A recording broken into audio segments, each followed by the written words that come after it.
Aujourd'hui, les techniques de construction évoluent vite. Les acteurs des chantiers ont besoin de toujours mieux maîtriser les gestes et pratiques professionnelles. Si les professionnels ont toujours besoin de développer leurs compétences pour mieux répondre au marché, il est souvent compliqué de trouver le temps nécessaire pour se former.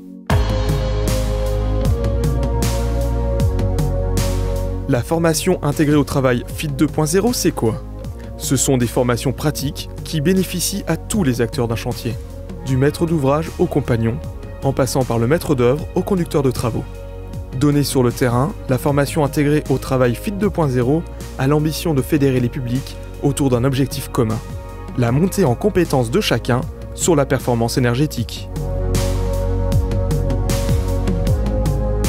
Alors ici sur Rouvroy, c'est la cité de la Motte. Nous avons 279 logements à réhabiliter. Aujourd'hui, nous avions vraiment voulu, dans le cadre de réhabilitation thermique de nos cités, c'est d'atteindre une performance patrimoniale optimale. Et quand nous signons des marchés de travaux, il est important que ce soit une des clauses qui soit intégrée à l'ensemble de l'opération. Et la formation des compagnons sur les sites, c'est du concret.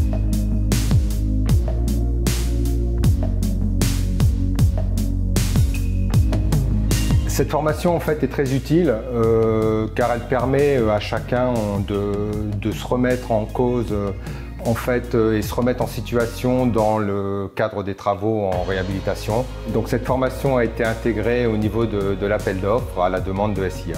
Je pense que c'est une nécessité car il y a beaucoup de points précis à vérifier pour éviter justement des déperditions trop importantes au niveau des logements. On a visité quelques logements, on est même en train de faire des essais d'air sur les premiers logements. Donc on arrive tout doucement à avoir les performances mentionnées.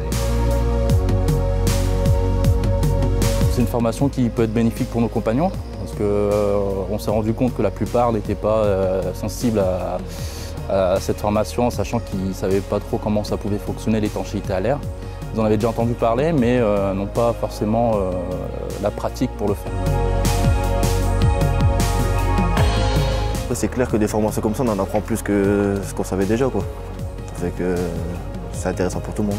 C'était pour moi plutôt une perte de temps parce que je préfère être sur le chantier que faire cette formation, quoi. Et là, je trouve qu'il y a eu beaucoup de choses qui ont été dites et je trouve ça très intéressant. Moi, personnellement, ça peut m'apporter que des connaissances que j'avais pas ou améliorer celles que j'avais. Alors, au début, c'était un peu réticent parce qu'ils se sont tous dit un peu c'est une formation qui ne va pas forcément servir, mais au fur et à mesure que les étapes sont passées, ils se sont rendus compte que c'était bénéfique pour eux, pour leur travail, et aussi pour la réalisation et le bien-être du logement, quoi.